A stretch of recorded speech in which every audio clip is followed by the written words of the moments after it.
Холодильниктің моторынан дырылдаған дыбыс шығатын болатын болса, мастер шақырмай тұрып, мына 3 нәрсені жасап көріңіз. Холодильникті тоқтан өшіреміз. Осындай уровеньді алып төбесіне қоямыз.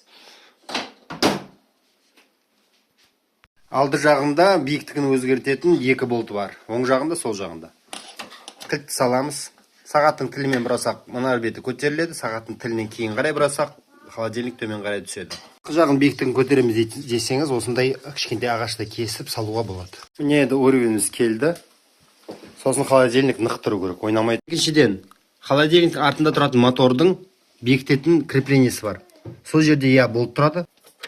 Міне ойнап тұр. Міне зажим ойнап тұр. Босап кеткен. Осыны тарту керек болады. Болт тұрады. Болт тұрса оны тартып зажимать ету керек. Осында зажим болатын болса, зажимді тарту керек. Бекіттік, енді қозғалмай тұр. Үшіншіден, холодильниктің тоғынан сөндіріп, мұзын ертіп аласыз. Сіздердің әрбір басқан лайктарыңыз маған видео түсіруге шабыт береді. Сол себептен қолдап қойыңыздар.